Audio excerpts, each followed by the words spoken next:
And Erin, I don't hear any landscaping going on in your background. Okay, good, because it is alive and well in the backyard. So I'm just like, damn it, you guys! Like at 10:30 on the dot, they start, and I think course. they're taking down a tree, so it's. Man. It's gonna be a while. So No, it's good. My buddy's got a crew out, and now they're putting in stone, and they were working all day yesterday, and just hammering and banging away. I'm like, man, are they coming in today? He's like, they should be coming, but they didn't show up. I'm like, well, good. Tell them to pause for at least another hour and a half. Well, then I'm at home with 2 kids, so that's always, a gamble. So we all got our own background noise issues. Yeah, we just roll with it. Keep it authentic, right?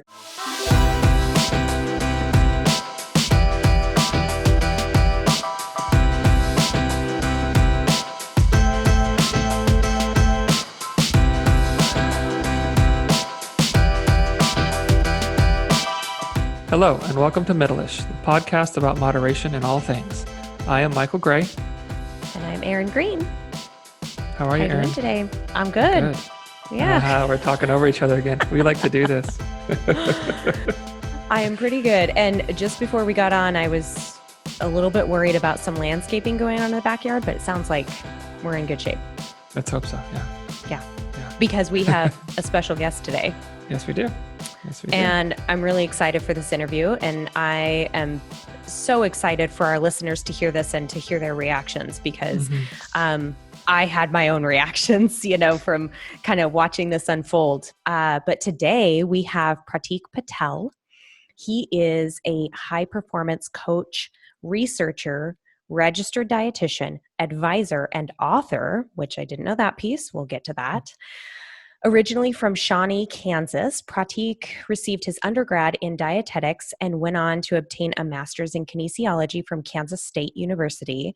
His work in sports nutrition and strength and conditioning has earned him positions with collegiate teams, primarily in football and basketball, at Kansas State, Michigan State University, University of Oregon, and most recently in the NFL with the New York Giants, which I'm fangirling over here because I'm a huge football fan. He was one of the first in the country to hold dual primary full-time roles in that capacity, and also the first South Asian and minority on a professional coaching staff in those dual roles. So awesome. Accomplished. And welcome, Pratik. Thank you for joining us. Thanks for having me. I'm excited. Glad to have you here, man. And I want to just quickly share how this connection happened, because it probably sounds a little odd that I'd have connection with, an NFL coach. Back in, I guess it was 2014, when I started working with Bronco football here in Boise.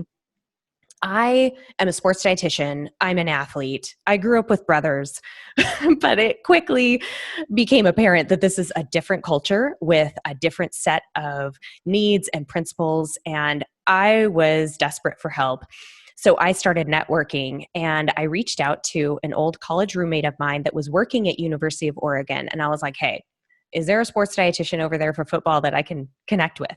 And she was like, yeah, Pratik Patel gave me, I think, your email or your phone number, and just said, reach out to him. So I cold called you. And I will never forget, I was sitting in my office during my lunch hour at my other job, just trying to get as much information as I could. And football has this really interesting kind of covertness to it, where there's this sly, we're doing something we don't necessarily want everybody to know about because this is our secret to success kind of thing. And you, Pratik, were so I think you talked to me for an hour and just gave me your time, and were so open to any questions I had about nutrition and the team and the culture and just you. And I was just so grateful. So after I departed Bronco football, you also were supportive in sharing your experience with other teams and some bumps along your career path that, after hearing what we just heard, would kind of be shocking that somebody like you has run into those things. But I think it's really important for people to hear that. So thank you for being so open and welcoming. And I look forward to this discussion today. Oh, no, you're welcome. I'm glad, things that I have to say actually help people out, because sometimes, you don't know. We work these jobs, we Yeah. work long hours. We try to do what we think is right because none of this stuff is ever taught to you in school. So you either have somebody that can kind of show you the ropes and take you along the way, or you get put in a position where you try something, it works, great. If it doesn't, well, you learn, and then you try something again.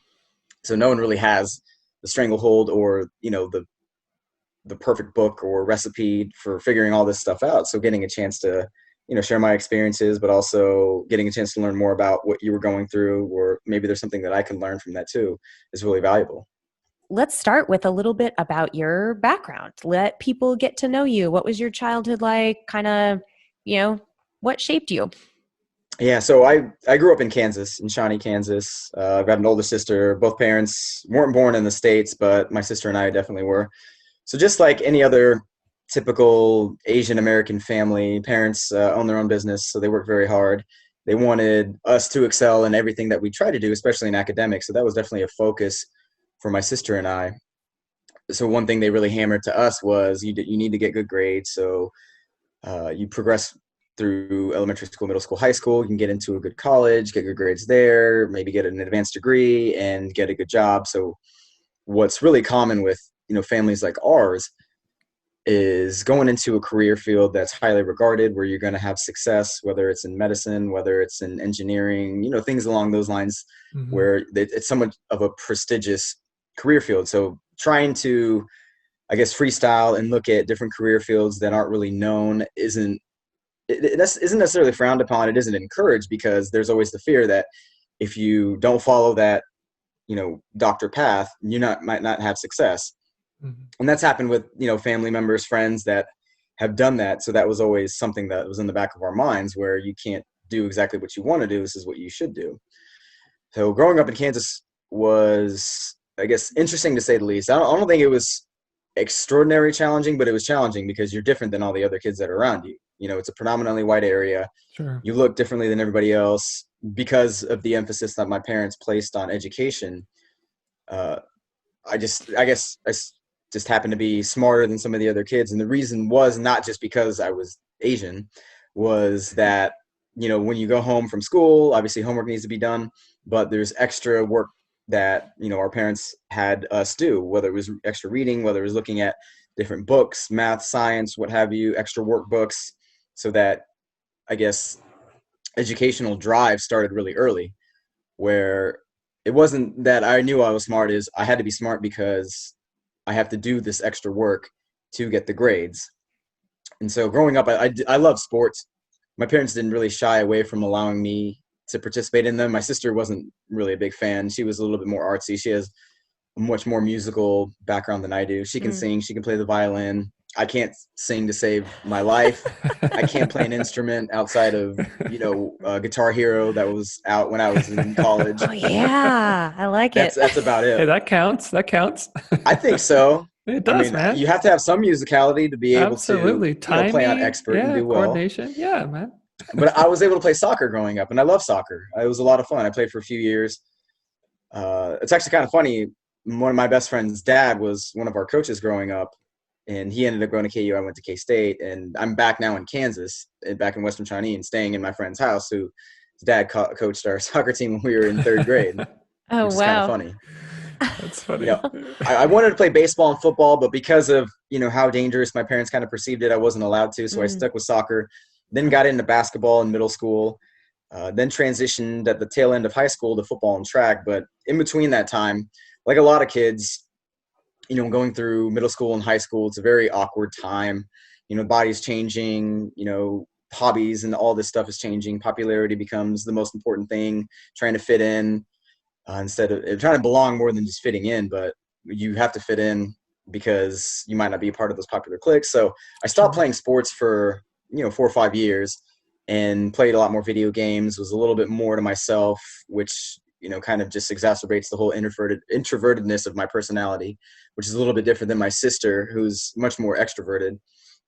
But, like a lot of other people, I became, overweight, sedentary, and it's not a fun time in your life to have to go through that, especially if you're considered or perceived different. So there weren't a lot of Indian kids that I went to school with. I mean, not a lot of Black or African American until high school with 2,000 students in high school. That's when it becomes a little bit more of a melting pot. So that middle school portion was a little bit difficult. Sure. And you know how it is, you have to deal with it yourself. You know, parents are always working, always supportive, but I don't know if they could sense it. Neither did my sister. A lot of stuff I was going through by myself, having to figure out, you know, this is my life. I'm not a popular kid, and I'm not the smartest anymore because now you're in a school with 2,000 other kids. You know, if you're really not the top of the game, and I mean, our high school had people getting 1,600 on the SATs, getting full rides to like Stanford, Harvard, MIT. So then you get caught in the shuffle again. So if I want to not feel like this, not be embarrassed about the way I look, the way I act, you know, how I'm perceived, I got to do something about it. You know, no one's going to come and save me. Yeah. And that's when I started learning a little bit more about nutrition, because I kind of realized, like, yeah, I've got these really bad habits with how I'm eating and what I'm eating.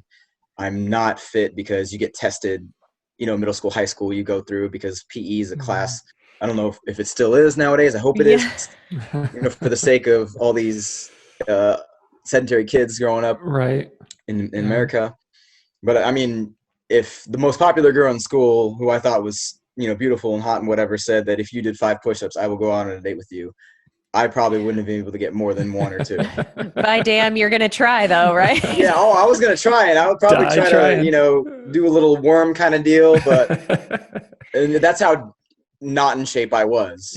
So I just want to stop real quick and kind of pause in this phase, because we heard how driven and motivated you were growing up, and how those values of academics and striving and high achieving were instilled in you early, yet you still went through this phase of, it sounds like, I mean, a lot of adolescents can probably relate to going through that phase where you're not popular, you're finding yourself, your body looks different because all these changes are happening. Do you think that, I guess I'm wondering, was that like a rite of passage for you, or was that something that you could have just continued down that path if not for this? You said there was like one kind of wake up moment that got you going. I think that moment was instrumental, because I don't think I would have taken action if I hadn't gone through it and then made a decision to say, all right, something has to change. And you know, it wasn't that anything was lacking from the academic standpoint. It was everything else involved around, you know, what does my social life look like? What does my physical health look like? How do I feel mentally and spiritually? I guess at that time I probably wasn't thinking in those terms, but now looking back at it, the thoughts that popped in my head would fit in those categories. So from then it was like a switch that flipped. And then that's when I started, you know, figuring out, all right, I need to get back in shape. I need to learn how to eat. And, you know, I want to play sports because I've always loved sports. You know, I've been a huge fan since I was a kid. And that wasn't something that was a part of my life for 4 or 5 years, because I stopped playing team sports in grade school. And, you know, that was a decision that was made. It wasn't a smart decision. I wish I wouldn't have done that. But again, hindsight is 20/20. I may not end up being here if something else had happened back then. So that's what kind of started this. I don't know the best way to describe it. Maybe it was just an infatuation or an obsession with food and learning all about it. And, you know, no one was there to kind of teach me, like, hey, this is, you know, some basic concepts. This is how you should eat based on what your goals are. It was, you know, grab a magazine, look at some article from dial-up internet on AOL, and then try to figure it out. You know, with exercise, I started by just going on the high school track, which is available for everybody, as long as it didn't interfere with track practice or any other team that was using it. So I was not in great shape, but I started by just jogging really slowly, doing a 400. So the next time I kept adding a little bit onto it. Then I started like an 800, and then I did 800 repeats, and then started adding in some resistance training, took a weights class, which was an easy segue because then I didn't have to try to figure it out on my own. Although weights classes in high school are taught by the sophomore football coach. So it's how we did it in 1956. Oh, it was a joke. But what I started to learn from that was I loved the training process, because now I was, you know, getting stronger. And at that age, I mean, it's hard not to just get stronger when you're introduced with new movements for the first time. And so my body was changing shape, I started to lose some of the weight, and it was like, oh my God, this is awesome. And I kind of become really hooked on it. Now, I could say that I probably gave myself an eating disorder just with how fixated I became on certain foods, always checking labels, being afraid of eating anything with fat because I didn't know about macronutrient metabolism. So there was an association with if I ate something that I wasn't even looking at calories, I was looking at fat. Or I wasn't even looking at, how much added sugar was in it because it was like, well, it has to be low fat. So wow. Yeah. That's fascinating to me because I think that is a very common path that a lot of people take, especially if you come from a background of where you became overweight, you were eating, an unbalanced diet and living a sedentary lifestyle. And then you shift over to this other realm of, I really want to focus on my physical health and nutrition. So you were getting your information primarily from magazines, articles you'd find on the internet. Did you have anybody to guide you through that? Or did you talk with friends or parents or coaches or anybody through that phase? No, I just did it all myself. Wow. Yeah. I can share that experience. I had the same kind of experience my freshman year in college. I gained a lot of weight and wanted to lose weight and had no idea what I was doing. And that's when low carb Atkins was really getting popular. So my diet was fat-free hot dogs, pepperoni, and cheese. That's most of what I ate because it was okay, I need to be scared of carbs apparently, no concept of calories or anything like that. And I can relate to that experience of just well, I guess this is what I'm doing. Let's fumble around in the dark a little bit. How, people that are trying to get healthy or lose weight, they don't know what to turn to. They don't know what works, what doesn't work. So they find out what's in media. So right now the media is perpetuating, plant-based diets, carnivore, all the other stuff, as opposed to the other popular fads that have been around. So most people don't automatically think I got to go work with somebody who has gone to school for this. It's, well, this is what the celebrities are saying, and this is what so-and-so is doing. And look how much weight they lost because you have a before and after picture. It's this is what I'm going to do. Right. Because they may have tried something before that somebody may have recommended to them. And, for a variety of reasons, it didn't work. So I think that's where a lot of people get confused. And you can see frustration on both sides from a practitioner standpoint, and then also from the people that are trying to engage in it too. So this is in high school when you're starting to learn about nutrition and strength training and that kind of stuff. And then you went to K-State. Is that what you said? Yeah. Okay. So how did that continue to grow? Or, how did you go to college thinking, yes, I want to do something with, athletes, or I want to be a dietitian? Was that real clear in your head? How did you come to get to that point from kind of that beginning stage in high school? So initially I started out at K-State as a mechanical engineering major, which is, the furthest thing away from dietetics because I was so good in math and science. It just seemed like an appropriate segue, but honestly, that program there is really good. So as a freshman in the program, I knew that I was kind of out of my league because I knew what was going on. They didn't feel as lost as I did in my head, and my heart really wasn't in it. And I was also, trying to be a social freshman in college like everybody else wants to be. So I had a friend of mine that I was rooming with my sophomore year. He said, hey, I'm in this nutrition and exercise science major, because he was going the PT route. And that's what a lot of students ended up doing at K-State who were, pre-PT. He said, you love this stuff. Why don't you just talk to the advisors, see what you think? And I said, hey, that's a good idea. So talk to the advisors. And it was a dual major, which was over 150 credits. And I would have to be in school, for another 5 or 6 years to catch up, on top of, taking classes in the summertime. I'm well, I'm already a year behind. None of these engineering classes are going to transition over to nutrition and exercise science because they're just completely different disciplines. And really my goal was to maybe work at a gym as a personal trainer, but also doing, consults and meal plans and nutrition, helping people out the same way that I had made this change for myself and saw the benefit of it. And the direction of my life just went completely different direction than it was going. So the trajectory was great. And I wanted other people to feel the same things. Look, I've been there. I know what you're going through. I know what it takes, but it's going to take a lot of hard work. And that's my thought of what I was going to end up doing once I left college. The thought of working with athletes didn't even cross my mind. Yeah. And how did your parents take that news? It was a little bit of a shock at first. Yeah. That's a good question. They weren't necessarily happy because no one in the family has ever dealt with or really knows what a dietitian is. Sure. It is a part of the medical community, but it isn't on the same level as a doctor or pharmacist or Right. anything that has an MD or a D behind the name. Well, RDs have a D, but I know. sometimes people don't even realize that. So they weren't discouraging, but they were very skeptical. Sure. And kind of more along lines of, all right, let's see where this goes. And if he, isn't successful, then he's going to have to transition and it's going to be on him. And, for me, it was, this is what I want to do. And I'm not even going to look back, because once I started taking the classes and the coursework, like, I loved it. It was so good. I went from not good grades in mechanical engineering because I didn't want to take differential equations and engineering physics, which I still have no clue to what it is to this day. Yeah, even though I passed the class. Taking, nutrient metabolism and, a couple intro to exercise physiology classes, which was awesome. And I loved the courses, got really good grades. And that's how I finished out my time in undergrad.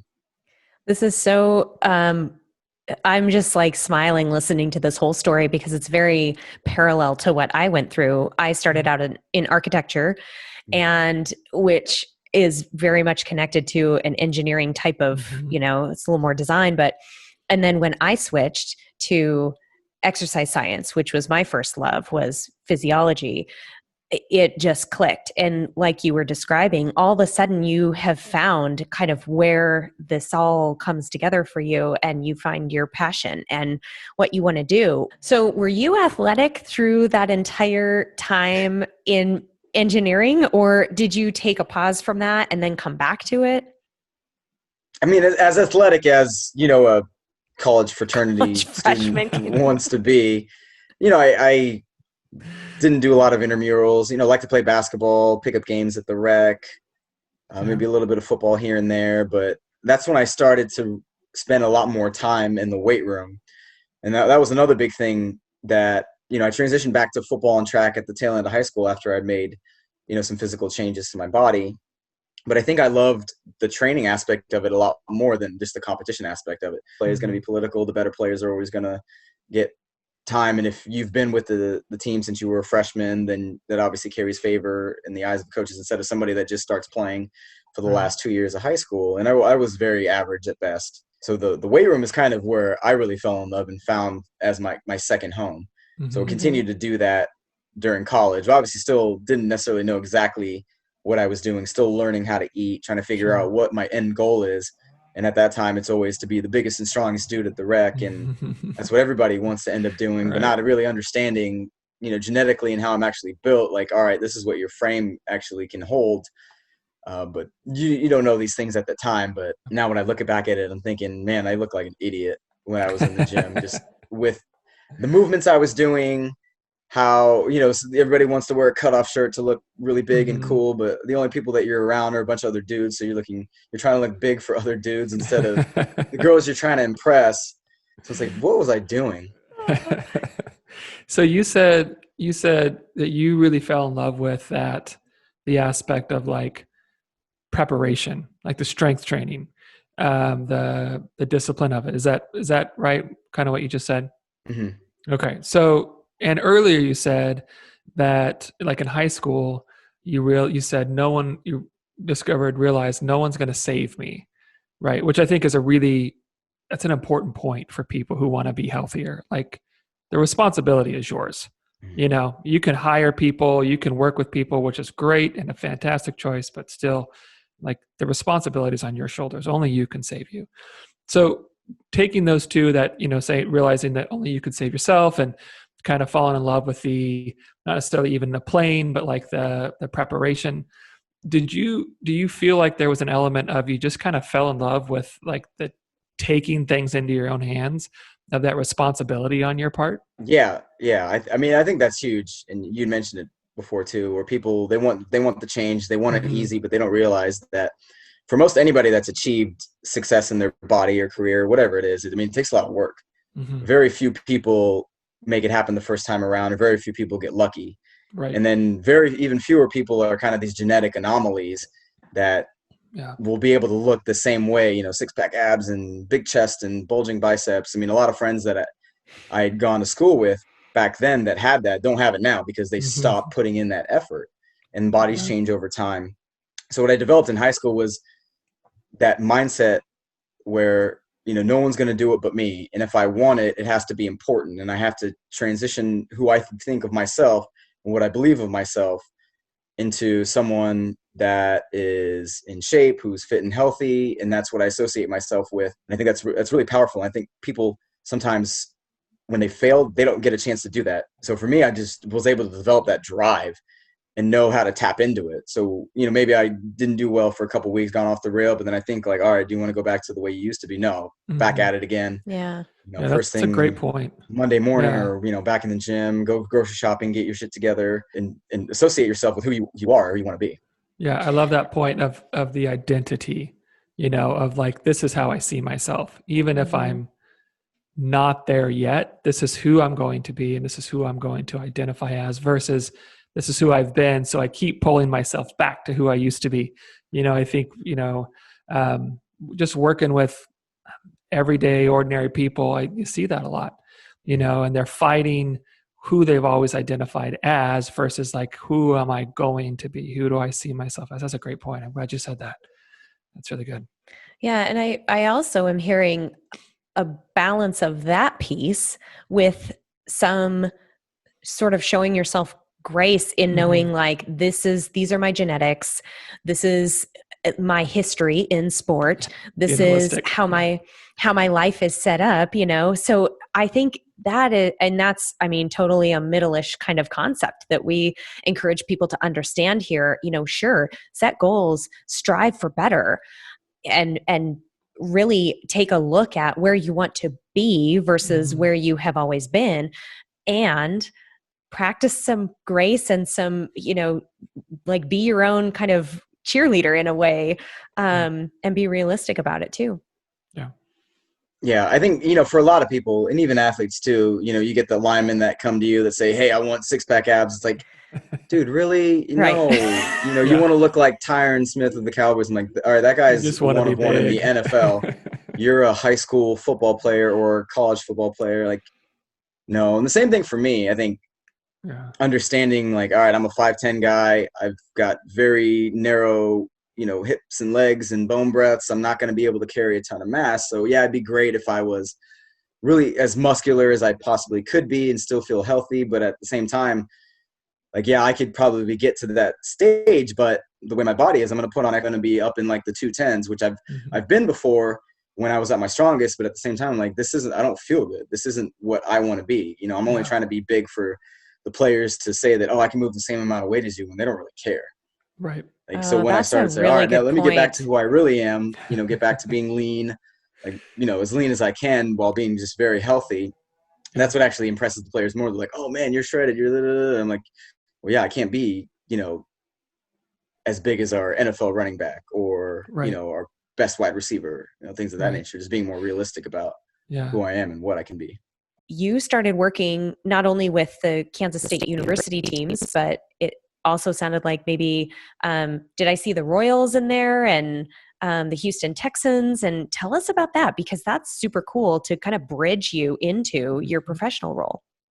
So those were more of just, intern type experiences where I had a chance to work with the practitioners that were working with their teams and just getting more of an idea of what their roles and their responsibilities were at that time, to see if that was something that I might be able to do, or that's an outlet that potentially I could get to, whether it's a contract role, whether it's somebody that's hired on as a staff member, because, again, you don't get taught any of that in school. Right. Nowadays, it's a lot better because you've got integrated departments and athletic departments that have multiple practitioners. They have interns and students and fellows, but it wasn't like that, 11 years or so ago, because it's grown quite a bit in just a short amount of time. Mm-hmm. So everybody was trying to just figure it out as they went along. Some schools were definitely more progressive than others. They knew the value of it and wanted somebody to take the reins of running a department. Others were like, well, we just want to have somebody that we can access if a player has a question, or we want to do more of just the clinical side of it, instead of understanding how it can touch all these different aspects of sports science and physiology and recovery, which is what we're seeing a lot more now. So for me, it was getting those experiences and then getting back to school, getting that degree in kinesiology. So I started doing a little bit more like group fitness coaching, started learning more about working with athletes. And I had an opportunity to work with the men's basketball team at K-State, which was a really good eye-opening experience because I had a lot of one-on-one conversations and one-on-one time with those players where, great conversations. I addressed what they wanted out of it, what their expectations were, what their goals were, but then realizing that you can have the best dialogue, you can have a great relationship with somebody. It doesn't mean they're obviously going to do exactly what you want them to do. Right. Because you have to figure out where it is on their list of priorities and how important it is to them. Mm-hmm. So good talks with the guys, but then, you have your big star basketball player who needs to lean out. He's still slamming McDonald's on the way home because, he's driving home. It's there. He's hungry.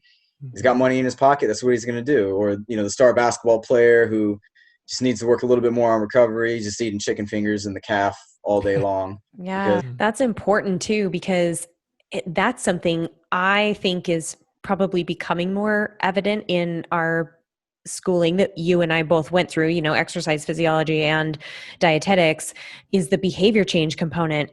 And how do you, I mean, it's all well and good to tell somebody, to, choose lean protein or time your nutrients here, or, try and cook something at home instead of hitting the drive-through. But as you discovered early in your experience professionally, and I did too, that the behavior change is a very different beast to address versus just saying, this is what I know and this is what you do, X, Y, Z. And sometimes you're trying to change behaviors and bad habits that have stuck with them since they were kids. And it's a lot harder to do that than change somebody's form doing a squat, because in the strength setting, you can change it and they can automatically see the benefit of it. If they go get treatment from a trainer, it's like, hey, my knee hurts or this hurts, that hurts. All right, we're going to do treatment. I can automatically feel the benefit of it. So if an athlete who's used to eating a certain way, where they get gratification from food because the food choices are automatically associated with, the huge dopamine hit that they get because it's sweet or it's savory or they have an association with it from family. You change that up, they eat broccoli or they eat whatever. I mean, they might not feel the automatic benefit, and then they go into their bad habits, and then they come back in the weight room, they're still pushing incredible weight, they're making gains, for a variety of other reasons. Maybe that's just genetically they're gifted, they have a good training program, or they're just in that stage in their life where they're going to continue to see results regardless. So that makes it a lot harder to try to get them to buy in, because it's not just one time point that you're trying to fix. You're trying to fix everything that happens in 24 hours. And everything that you want to prescribe for them has a role and reason behind it. And for them to get the benefit, they have to do it regularly.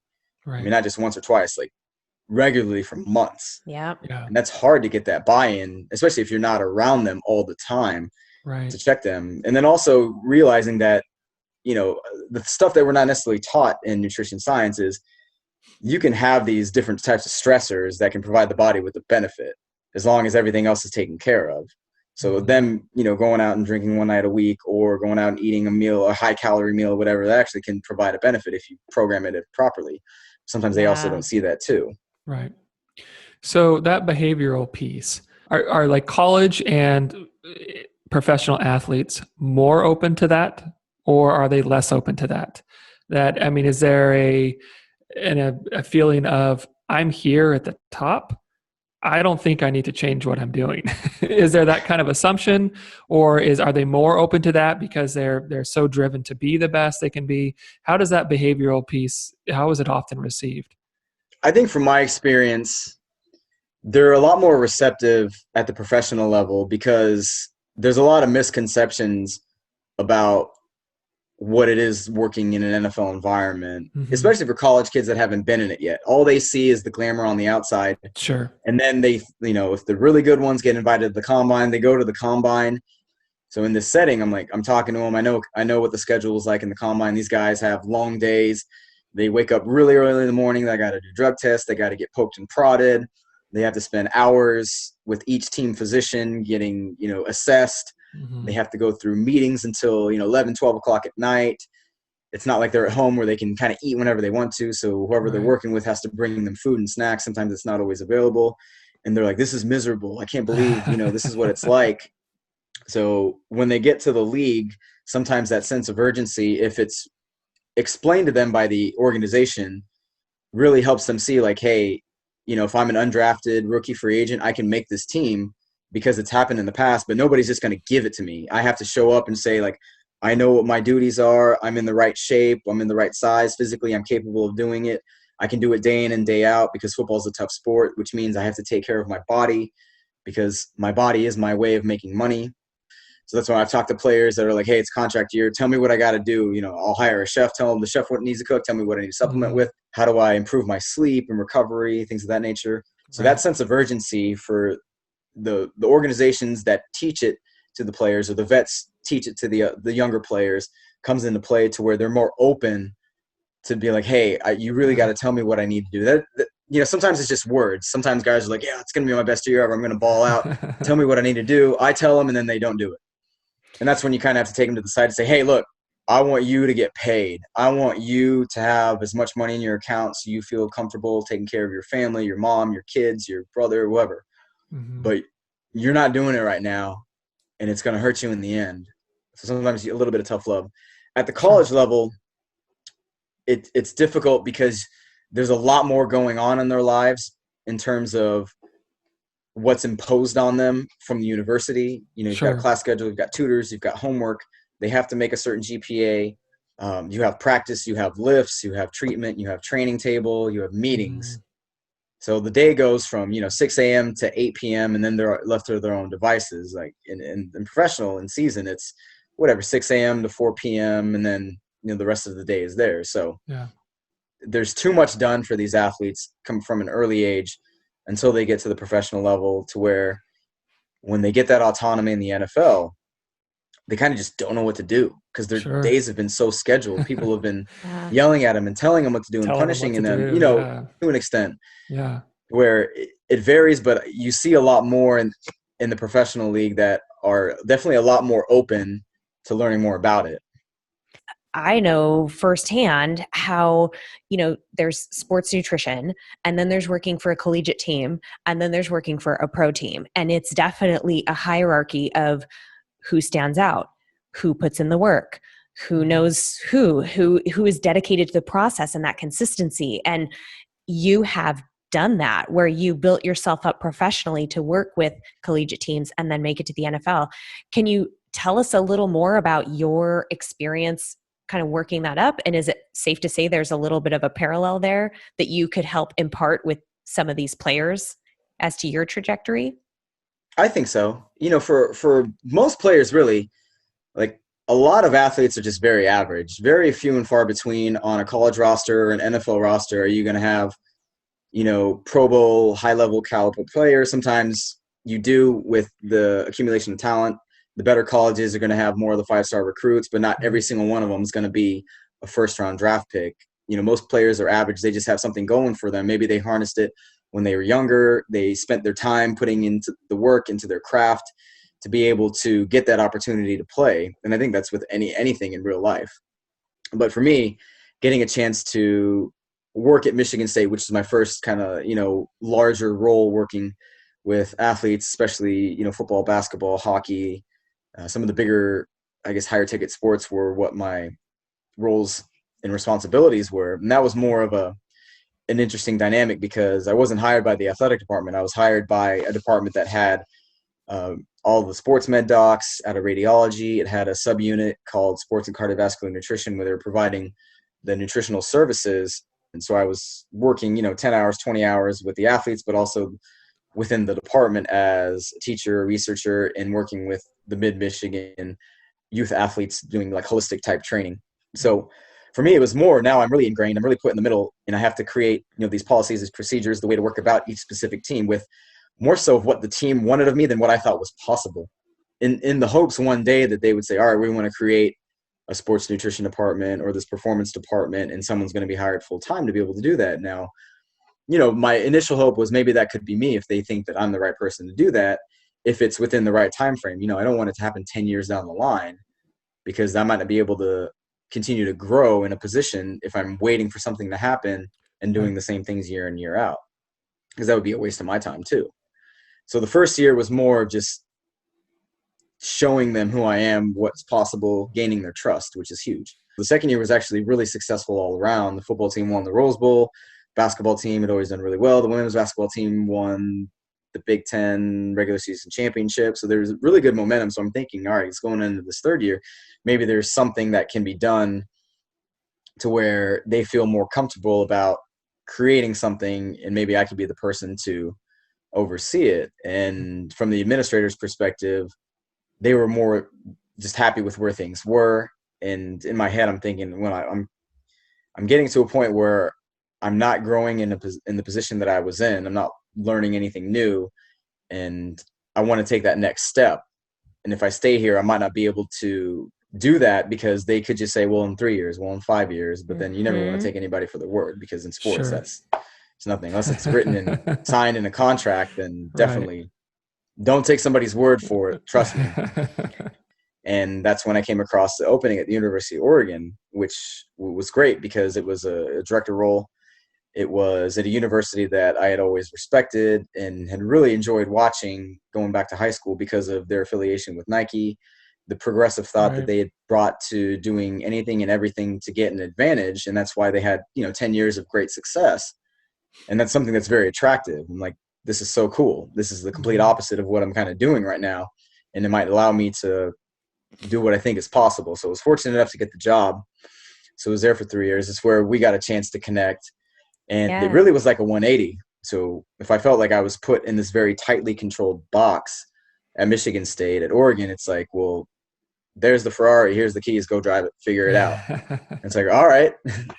I have to just interject real quick, because with my departure from Boise State, which was very difficult for me, because I loved that job. I loved working with those guys. And I went through a lot of the same kinds of pains that you went through at Michigan State, with trying to prove yourself, trying to earn that trust, trying to integrate into the team and show them, like, this is the value that I bring to your team. And when it didn't come to fruition, and I had the same kind of like hope and taking the promises that, we want to build this and we want to do this. And when it didn't happen, I was really, it rocked me. And you had said to me, I'll never forget, you were like, have faith that you are paving the way for somebody to come in your steps, and you're creating the opportunity for somebody else. So if I could get nothing else out of that, frankly, shitty experience that I went through professionally, you were like, hey, this is, and it speaks to the way you kind of embraced me and all the other sports dietitians that you have worked with, that like, hey, we're kind of in this together, and sports nutrition is a really challenging kind of field to show them what we can do and what we can bring to your team. So, so that was really important for me to hear and to believe in, that like this kind of happens for a reason. And you were proof of that, because you moved on to get this amazing job at Oregon. No, and I think it's important for like some of these newer practitioners to realize like this field is still very young and very new in terms of being integrated. Like sports nutrition, using nutrition for performance, that's been around for centuries, but we are now just starting to really understand the nuances of it, how it can be implemented not only within sports, but specific sports and specific cases and situations. So we're going up against that. We're trying to fight time. We're trying to integrate ourselves in a short amount of time when all these other fields have been able to do it for decades longer. And they expect, everyone wants results now, because that's just how it is in sports culture today. So we want to do as much as we possibly can. We want to put everything, our best foot forward, do any and everything for our athletes, because that's just the very type A personality that dietitians have. And it becomes really frustrating where you see what the potential could be, but administrators don't necessarily want to jump in. You have other key stakeholders that make the decisions, whether it's a head strength coach, whether it's a trainer that's been there for a long time. But others see like, well, I'd rather have another athletic trainer on staff because there's 9 or 12 of us and there's 18 teams, so we need more. It's like, well, there's one dietitian for 23 sports. Yeah. You do the math. It's not that you're not important. It's that there are other areas that are important too. So it goes back to the people at the top. So then you went to Oregon and you got to drive the Ferrari and you got to build a program. So tell us about that and your next step, which was making it to the NFL, which I've been like dying to hear a little more about. Yeah, Oregon was great because it was my first time actually being in charge of a department. So, but also with that, you have to be in charge of staffing and hiring, going through all that stuff, all the administrative stuff. So things that I'd never done before. So my first time around with some of these tasks, I didn't do a very good job. And that's just the lumps that I had to take. It was, now that I look back at it, I don't want to say I'm glad I didn't do a good job, but again, when you don't succeed at something and you realize it and you can admit it, that's when you know that the second time it comes around, the third time it comes around, the fourth time it comes around, you're going to be a lot better. And so, maybe that first year and a half, I wasn't as good as I should have been for, not for the players or anything like that, but for the staff that I was creating, this atmosphere that I was creating.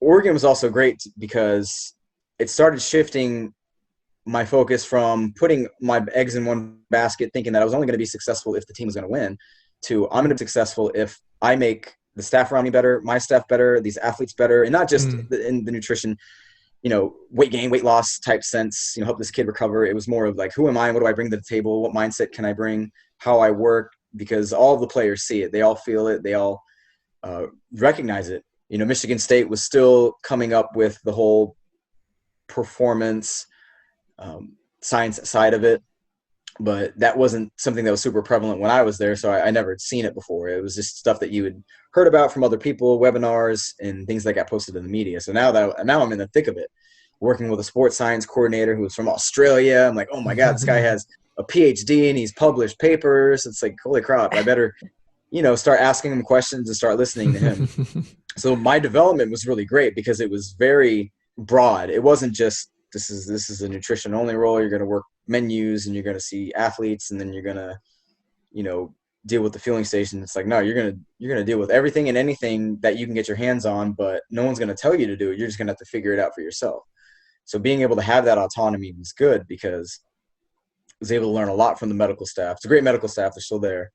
Probably the best that I've worked with. And then having a boss come in who's a director of sports science and performance, being able to show me things that I'd never seen before, which again, you're not going to learn this stuff in school, especially in the United States. So either somebody teaches it to you or you get exposed to it or you don't.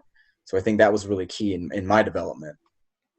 So we had a couple really good years. The first year won Rose Bowl, went to the national championship game, lost. The next year was a great year just in terms of how the team rallied. We were one game away from the Pac-12 championship. It ended in a little bit of heartbreak. We were up 31-0 at halftime to TCU in the Alamo Bowl, and we lost the game, I think, in double overtime. It was, I think, what at the time, it could still hold true to this day, that was the largest blown lead in the history of bowl games. Which it's not a stat you want to have, huh? Yeah. And the funny thing was, I could see it coming out of halftime. Just there were injuries that happened in the game, and just the way that the dynamic of the team was that year. And like, you know what? We might lose this game. Oh my gosh. This is when we're up 31-0. And then things just started happening, and it was like a train that was going to get in an accident, but you couldn't stop it, but you had to watch it. And unfortunately, after that, I don't think we regrouped as well as we could have, not only as a performance team, but also as just a football team in general. So I think when something that dramatic happens, where you blow a 31-point lead, there's a reason for it, and everybody should come to the table and say, hey, we don't want this to happen again. We don't just want to continue doing what we've done in the past and hang our hats on the Oregon name and think that people are going to allow the team to score 45 points because, we've got flashy jerseys on and Nikes on.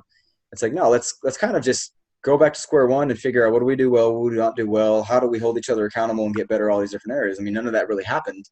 And then the next year, the team went it was either 3-9 and 4-8, and the whole coaching staff got fired. Oh man. That happens. Like they clean house when stuff like that happens. And for me, it kind of hit a little bit rock bottom because you put in so much effort and you want to win. You want the school to win. You want the athletic department, the team to win because of how hard they've worked, how good the people are. I think one of the biggest things that was missing from the team was there's a lack of accountability and there was no toughness. Usually you get that from the people developing them physically, the strength coaches and this and that. And there was a big piece of that was missing. And a lot of the guys kept turning to me and they're like, what can we do? This needs to get better because they couldn't talk to the other people that were involved in it. And I'm like, I don't know. And for me, that resounded quite strongly because it brought up all the things that I'd gone through in the past with how amazing things can happen in the weight room. Mm-hmm. You know, it's not just, oh, we need the strongest people. It's like there's a lot of confidence built up. There's a lot of mental toughness. There's a lot of Absolutely. discipline and determination. Grit, And you see that with a lot of programs around the country that are really good. And that's one thing that they can hang their hat on. I'm like, man, if this team was able to have that, maybe even going back to the national championship game, it may have given them the opportunity to be a little bit more competitive. I didn't mention this, but during that season when we went, I think it was 4-8, there were 2 players that I had worked with at Michigan State that ended up passing away. One in a car accident, who I was like Snapchatting the night before he died. And then another was, I think, within the span of 6 months, who was playing in the CFL, I believe, and he was out at like a restaurant or something at nighttime, and he was trying to diffuse a hostile situation outside either the restaurant or bar, and he got shot or stabbed and he died too. Wow. And so that, you know, you kind of think about things reevaluate, like, what am I putting focus on? What am I putting importance in? Is it, do the wins and losses really matter, or is it the relationship development with these players and the people that are around me? And do I feel like I'm giving my all and contributing the most of what I'm able to? Mm-hmm. Or am I just in this role doing what people want me to do instead of what I think I can do? So I think that's where a little bit more of the reevaluation came about once that new staff got hired on to Oregon, to say like, all right, well, the wins and losses don't matter to me. It does to the university and to the coaches, but to me, that's not going to be why I work really hard or why I don't work hard. Yeah. It's how do I reframe my thoughts and figure out what is it that I want to do while I'm here? What is it that I want to achieve? Or what is it that there's left for me to learn? And when I answered those questions and came to the conclusion that I didn't think there was much more for me to learn, and I think being able to transition and utilize more of my background in physiology, because I saw the importance of both of them put together, and there was this missing link at Oregon for quite a while. I wanted to be able to see, can I do something, or is there a role out there for me which would allow me to utilize my knowledge and skill set from both sides? Mm-hmm.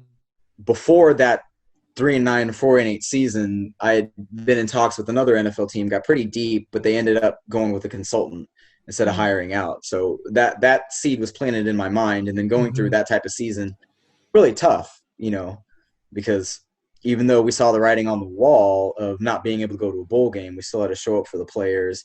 Right. And having been gone 90 yards with one NFL team, but not finishing that 10 to get hired was kind of tough. Sure. And then it was backed with a bad football season. It's like, oh man. And then you see all your other peers having a lot of success, you know, their departments are growing, they're becoming more up to date and doing the things that you had been doing for the past 3 years or so. And it's like, shoot, there's not much more I can do here. Right. Or I think I'm flatlining. And that's when I had reached out to the head strength coach that was here. He was hired the previous year with the Giants. And I said, hey, this is who I am. I heard you guys were hiring. If you know you'd like to talk, I'll send you my information. Hold the phone. Yeah. Hold the phone.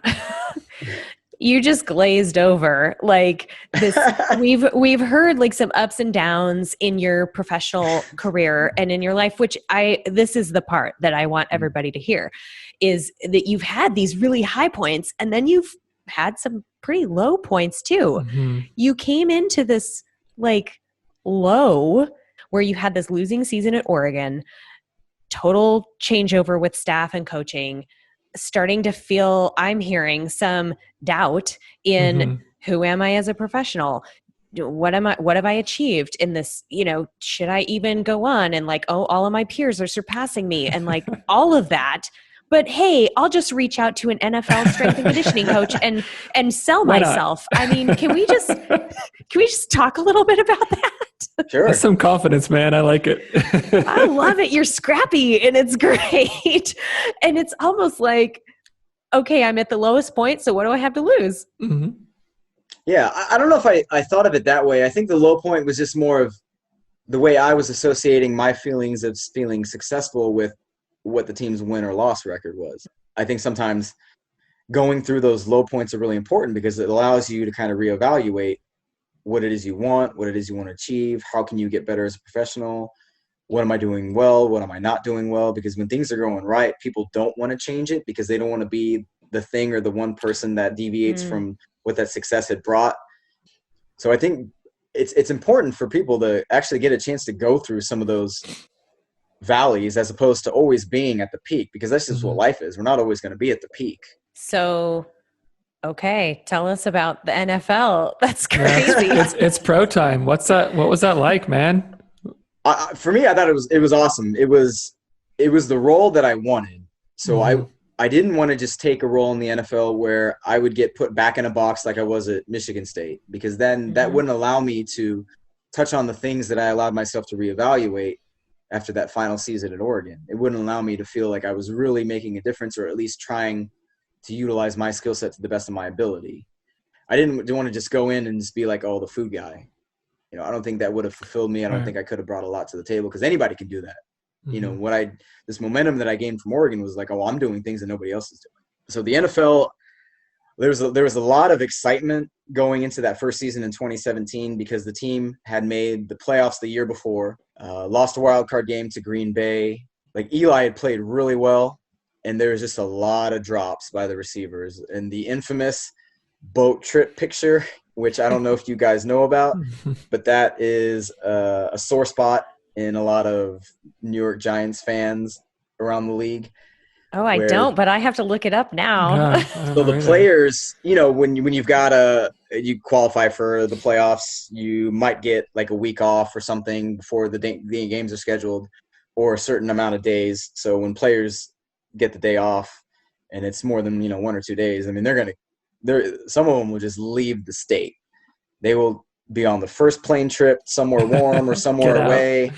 Now, if it's to get their mind ready and mind right, that's good. But if they're out and they're drinking and partying, and then it gets put out on social media, that's obviously not a good look, because then it's like, all right, where are these guys at? And then when those players that were involved don't show up on game day and play poorly, it's like, well, it's not the exact reason, but there's going to be a strong association. Like, yeah, you probably shouldn't have been out partying on a boat before a playoff game. Right. So, and the defense that had carried the team the entire season, unfortunately, they didn't play as well as they had. So a lot of points were scored. So there's a lot of momentum built up for the next year. It's like, all right, well, we just need to fix a couple things on offense. The defense is almost the exact same. It should be really good. And everybody was talking, oh, the Giants have a really good chance to make the Super Bowl. And you know how when things get hyped up with preseason expectations and you don't deliver, especially in New York with that media, you just get destroyed. Unfortunately, we did really badly that year. So the team went 3-13. The head coach, who also hired me, was fired before the year finished. So it was a GM. So I thought I was going to be, one and done in the NFL, because they were going to bring in a new GM and a new head coach, and that was going to be it. So there's a lot of similarities between college and pro, just in terms of, how football is structured. Football is football. But you see a lot of football being a business, which is very true. And you don't necessarily know it until you're in it. And you realize that, I work for the organization. The players don't pay me to be their strength coach and dietitian, but they have to listen to me. But we have even less time to make an impact with them, because the off season is a lot longer in terms of the dead period in their way. And the time you have with them in the building is very short. And unlike college, where you get these kids as freshmen until they're seniors or fifth years or juniors if they go off to the NFL, you might only have a guy for a season or less. But we need this guy to play. So there are certain expectations of getting them ready physically and mentally to be able to handle the demands of practices and games. So if they're not doing the right things that could be beneficial for them, they're not going to help themselves out. So it's trying to find a way to identify, how do I get along with this guy? Is he a vet? Is he a rookie? Is he influenced by other players? Is he hard-headed? Is he really difficult to work with? How do I tailor my communication strategy so he understands it? So that's one of the big differences between, college and the pros. And it is a business. The roster is never set. Even if you're a first-round draft pick, if you got a bad attitude, you're getting in trouble, you're underperforming, you're a cancer to the team, so to speak. I mean, you're not going to stick around. When you don't have good years and things go off the rails, from the outside, it looks like everything and everybody is crap. And on the flip side, if you see somebody from a team that's really good, you think, oh, best coaches, best practitioners. And I mean, that's not how it is. If only it were that easy. Yeah. So, and it's understandable if a new head coach comes in doesn't know who he can trust because the team did so poorly. You know, who am I to be the person he keeps on board unless he has conversations with staff, with players, gets a feel for what's going on, what went well with the team, because not everything's going to be bad, but also what didn't work and who should be kept. So we were fortunate enough to stick around after that second season. So got an extension after year 1, got an extension after year 2. So after year 2 was a lot of fun because we knew that it was going to be tough sledding. We weren't expecting to just automatically make it to the playoffs, but we wanted to do better than the year before because showing progress is a way to prove that things are going in the right direction. We had the opportunity to, because of how bad the NFC East is, and it's even worse this year, that if we were able to win out the back half of our season, there was a chance that we could get a wild card position or win the division because the other teams in the division weren't doing really well. So that was the excitement with the second half of the season. We put together like 2 or 3 wins in a row, lost a heartbreaking game, won another game, just got shut out by Tennessee at home on a rainy day. I think we went to Washington, beat them, and then lost to Dallas at home on a last-second pass, which was kind of a kick in the face. But we weren't going to make the playoffs, so we ended on somewhat a better note than the year before. So that's when the excitement was coming in for year 3. And year 3 happens, and it's just as bad as year 1. So, you hear the rumblings, the writing's on the wall, the owners are happy, the direction of the team isn't going where it needs to. So then you play this game all over again, and it's like, all right, well, we're going to get another head coach. It's going to have to start over from all over, prove yourself. If they keep you on board, you got to prove yourself all over to a new coaching staff, potentially a new GM. And it just becomes this rat race where it's like, am I doing what I need to do or what I could be doing? Or is it just, I'm just sticking around and the team's keeping me around because they feel I'm valuable, but you can't ask for more and you can't continue to progress because the team hasn't done well. So you got to continue showing what you're able to do. So I keep hearing this theme through your stories of that perseverance and maturity that comes through growth and learning. And I'm very curious if we said in your introduction that you're the first minority to come into this dual role of sports nutrition and strength and conditioning. Is there anything there as well with that perseverance and kind of proving yourself over and over and not giving up?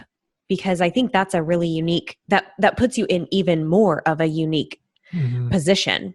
The thing that I'm probably most proud of is that, you don't see a lot of Indian people associated with professional sports or even sports in general. Right. What actually happens in another part of the world is completely different than what we're exposed to. So you don't hear a lot about football or basketball players because those sports aren't prevalent in India and over there in Asia. And growing up here, a lot of parents don't put a ton of emphasis on, my kid's going to be the next great quarterback. He's going to be Patrick Mahomes in 20 years or so. It's more, my kid's going to be the next Atul Gawande and famous surgeon or, another high-level Indian doctor. I mean, even now, the vice president of the United States is half Indian too. So that's where I thought it was important to put that out there as much as possible because there could be a lot of kids that have specific talents that they're born with, but they're not nurtured or harnessed because their parents are afraid that they're just not going to find any success because it's not prevalent. The same way that my parents thought that we probably shouldn't go into other career fields because it's not very prevalent and or people have tried and they haven't gotten success and they're worried about my sister and I failing. So for me, it just being able to show like, hey, I wasn't the best athlete, but my determination, my will allowed me to, go through all these different experiences and get to the NFL to be a coach on a coaching staff. But I think for me, what I am proud of, aside from being, an Indian on a coaching staff in the NFL, was in the face of the 4 worst years in the history of the organization, we didn't let the players down. Yeah. So I want to read in part a recent Facebook post that I think you put out, is it in maybe August? August, yeah. This is just a snippet. So if people, I think it's probably public if people wanted to look you up on Facebook or something and read the whole thing. But to reach the highest levels of in sport, there is a price. For 11 years, I was willing to pay that price because I wanted to be the best and nothing was going to stop me. And I went hard. The price was 12 to 16-hour workdays, time away from my family and friends, missing out on important life events, weddings, births, reunions, loneliness, living to work, surrendering your freedom and conforming and changing who you are to fit the standards of what is deemed acceptable to the point where you don't even recognize who you are anymore. Tell us Sounds what like was a behind. high cost. Tell us what was behind that post. I started thinking about a lot of this going back to maybe even during and after the 2019 season with, having another head coach leave and going through this process of proving myself once again. It's like, do I want to do this all over again? For me, the growth from where I started to where when I left wasn't even linear. It was more exponential with how it changed my life over the past 3 years, to the point where in my head I'm thinking, all right, regardless of who the head coach is, I'm going to continue to get better in all these different areas of my life outside of a social life. That, it was worth the price of admission to continue working and losing, even though that sucks. We work long hours, even though we gave a Super Bowl's worth of effort in terms of, how we thought, how we interacted, all this, I kind of wouldn't want to trade it even for like a playoff berth or winning the Super Bowl, because I think what I had gotten from it was worth even more than what a trophy could provide. Mm-hmm. The change was made. We met with the new coach. So I'm like, all right, let's just give it a chance, see how it goes. And then the pandemic happened. So we were isolated at home. During that time, I had the opportunity to, spend a lot of time talking to friends, family, started doing a little bit more virtually, presenting through Zooms to teams, to performance groups, which was a lot of fun for me because it was continuing the learning process. And then just having fun at home, doing the things that I didn't necessarily have time to do, playing games and dancing around the house and, whatever. Just being human, like not being completely right. Having time to yourself. Again, because, you put on that front that, sure. You can't show any weakness to the players, and you have to act this way if you're working with a team. You got to do X, sure. Y, and Z. So that's what I actually meant by, conforming to what they want you to do, and not necessarily feeling like you can be yourself. Sure. Because not that it's frowned upon, but that it's like, that's not exactly what they want out of you, because you're working for this machine as just an integral cog in it. And I think the thing that sent me over the top was I was sitting in the serving area of where we were doing, the grab and go meals. And my sister called me in the middle of the day, and she never calls me. I'm like, shit, I hope nothing's wrong. Mm-hmm. So I answered. She was like, hey, just wanted to see if you were available to come down. I'm like, oh, well, what day are you talking about? She's like, we're throwing a surprise party for my dad who turned 70 August. His birthday is the 15th. And I'm like, shit, we're just in camp. I can't get away because we work every single day. She's like, well, I hope we can. You haven't, like, when's the last time you were around for one of his birthdays? I'm like, I can't even remember. And she's like, well, I hope, you'll be able to see him on one of his birthdays. Yeah, he's getting older, but he's not old. But it's not like I had 30 years with my parents. Mm-hmm. So that hit me really hard, because then you start thinking about, when's the last time I took a picture with my mom and dad? And I'm like, I can't even think of it, Yeah. And that's what I'm thinking. I'm like sitting up here just unhappy, doing the same things over and over again. Now this is what my role has been resigned to. And it drove me crazy. Like, this is what I'm doing. This is what I'm spending time away from my family from. Like, I don't even care about the money or anything like that. Yeah. Like, at this point, it's like being in the NFL doesn't mean anything to me, because I don't feel like I'm making anybody better. Like, I would fixate about it. Like, the first 2 weeks of camps, like, it was the only thing on my mind. I'm done. Like, that's it. Yeah. So you presumably worked your way up through everything we heard about with the collegiate setting into the NFL. your supposed dream job or where you should Peak. be. Yeah. And it kind of came full circle to be a disappointment in that you weren't getting better professionally or personally in that role. Fulfilled And then realizing that there are other things that make you human and whole, not just the profession and that pursuit.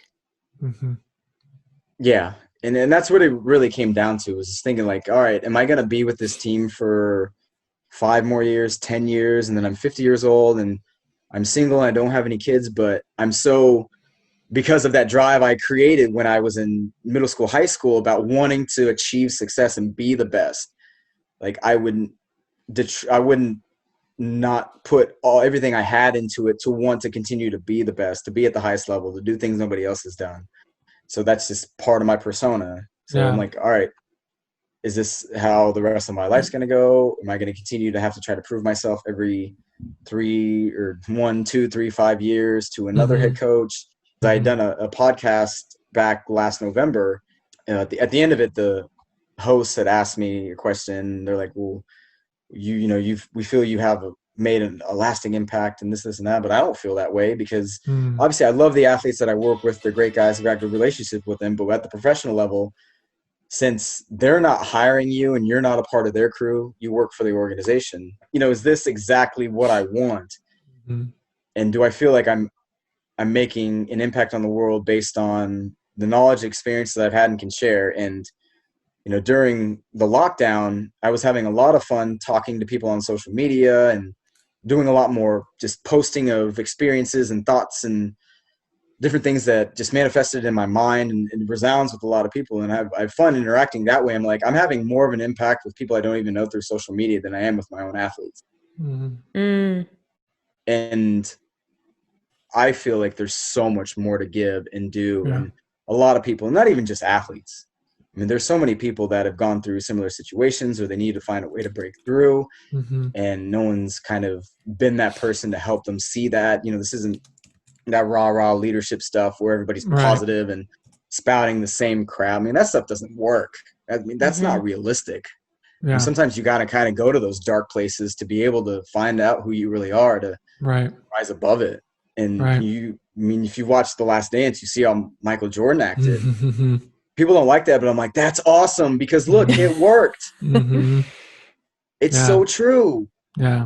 There's something to that. And that's how it all came full circle. And, I made the decision, left the team, no issues there. Obviously I'm grateful for that experience because again, those 3 years of what I was able to learn in the position I was, how it transformed my way of thinking, approaching certain situations, gathering knowledge is unlike any other situation I could have been in. Wow. So what's next for you? What are you doing How now? are you moving forward with all of this? I can't imagine that with your growth mindset and with your pursuit of always doing better and giving back that you're just like, oh yeah, I'm done. I'm going to hang out for a while. What do you got going on? No. I mean, I may hang out to the end of the year just because, Sure. 2020 has been crazy. I know it's been really tough for a lot of people for a variety of reasons. I think it's been one of the best years of my life because of the way I've thought about and approached it, not trying to have this victim mentality that a lot of people do. And I got accepted into a PhD program by distance. Nice. That's supposed to start in February 2021. So start doing my data collection at the beginning of next year, which I'm really excited about. I think, again, it's a challenge. Obviously, a lot of people say it's tough. I'm like, shoot, the past 11 years have been really tough for me. This would be just another thing I encounter and get a chance to tackle because I was able to realize that I'm in charge of my own thoughts, my own choices, what I want to achieve. Nobody's going to come save me. Nobody's going to come give me an NFL job. I have to work for it and put my name out there. I think there's a lot with that to be able to share. How can people develop personally and professionally to be able to get to where it is that they want? And a lot of it just has to do with being able to be as secure in their mind and body, because I think that has a lot to do with developing a will and being able to really master, I guess, what you call the different intelligences, physical health, physical intelligence, mental health, which you can kind of learn having a growth mindset where you seek out information, how many different opposing points of view can you bring to the table, spiritually, what it is that you want in life and how are you going to attack it. And then obviously one of the biggest pieces is that social and emotional intelligence. Like if you can't connect with people and converse with people and communicate with them, it doesn't matter how smart you are, how good you look, or how shredded you are. Like we don't learn this stuff in school. Like that's just the unfortunate thing. They teach you what to learn. They don't teach you how to learn. They don't teach you how to develop and grow. And that's a big missing piece too. These types of things should be taught because it's very valuable, whether it's through a school or whether it's putting out content on my own. The podcast is launching soon. Oh, nice. So that I've named it the Man on Fire podcast because not only do I feel like my brain is on fire all the time from information overload, but like just that desire and want to succeed and achieve has always been in me since I was a kid. You know, for a time there, lost a little bit of that youthful exuberance that we always have when there's so much hope going on when we're in college or high school that makes us do crazy things for getting a date or do this and that. And, you know, as we progress in life and become a lot more cynical and we see what the world is really like, we lose a lot of that. But I found it again, which I think is really rare. And, you know, it's just a show that's going to be able to, for me to highlight more in depth the stuff that I went through as a kid. Like, how did I develop that? And why is that the missing link between people in our field and a lot of fields? You know, how do they harness those intelligences, whether it's physical, spiritual, mental, or emotional and social? And obviously I don't want to just limit it to people in sports because a lot of the life lessons and things you learn about in sports transcends sport itself. It can be business, it can be in relationships, it can be in education, it can be in life. That's why I love talking to people outside of sport because there's so much that you can learn from them and apply it to everything that you're doing. Well, I have no doubt that seeing what you've built in sports nutrition and strength and conditioning and through your profession in that arena, that you're going to build something super cool in, whether it's in academia or just mentorship. So best of luck to you, my friend. Yeah, man. I'm excited to see what happens. Thank you. I appreciate it. Yeah, this has been fun. Thanks, man, for sharing all this. I mean, I feel like there's so many parallels for people to pull out of your story and even, like you said, within the world of sport that, you know, a 45-year-old guy who's a businessman can apply, and, you know, the mom who's staying home with her kids can apply. I mean, just everybody, you know, these truths are universal. And I feel like there were so many of those that you kind of shared with us today, and it's just really good stuff. So thanks, man. Really appreciate this. No problem. I appreciate it. Yeah. Thanks. Yeah. So one last thing that Michael and I do at the end of every episode is we share a meaning in the mundane.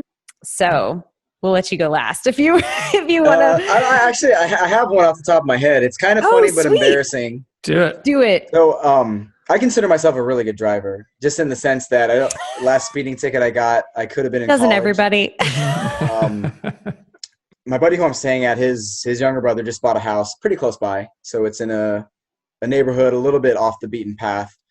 So he had mentioned, like, hey, come over, check out the house. I put up a basketball goal. We can play hoops and shoot baskets. I'm like, oh, that's awesome. So went over to his house at nighttime, put in his address in Apple CarPlay. So phone was plugged in. It wasn't like I was, you know, speeding or anything or looking down at my phone, just following the guidance on the screen. And, you know, went through a couple back roads, and it wasn't super lit, but there was a train track area, and then it went underneath a hill. So what in broad daylight I would have seen was coming across this road, veering to the right, going over the tracks, and then veering left underneath a tunnel which carried a set of trains.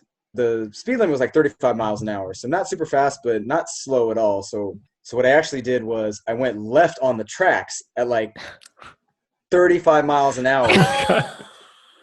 And I'm like, I'm 100% aware. I'm not looking at my phone. I wasn't like overly speeding or anything. This is just how my brain processed it because it was so dark. And the headlights on the car I've never liked since I got them, but that's not the point. So basically I'm going over, and it's a 4-door sports sedan, so it's not a big car. I went over 2 tracks, and the back right wheel and tire was stuck on it. So I was just stuck there. The other 3 tires popped and they lost pressure. So I'm standing there thinking, like, I'm oh my God, on the track, the car's facing downwards. I'm like, did that really just happen? Because I haven't been in an accident in so long. And then in my head, I got out of the car and I was like, I'm an idiot. It's kind of like laughing at myself. I guess the security or patrol that is around the subdivision area comes by, like, hey, you okay? Like, yeah, I'm good. And I'm like, well, should we call this in because there might be a train coming? Like, yeah, let's call it in. Luckily, they did because there was a train coming. Oh, geez. Oh my gosh. Call the train to stop it about 200 yards before it got to my car. And then That's not very far. Another patrol, yeah, it wasn't very far away. Especially when it's a train. Yeah, another patrol car came by. They were called the local city cops. And they're like, yeah, this just happened 3 weeks ago. I was like, what? And then something similar almost happened 2 weeks before that, where two semis collided at the same time. I'm like, you guys should probably put lights here. So yeah, in my head, I'm thinking, maybe at a different time point in my life, I'd freak out and be like, oh my God, the car and this, and this. But I think because of the control I have of my thoughts and just understanding the situation, it's like, oh, well, I'll just call a tow.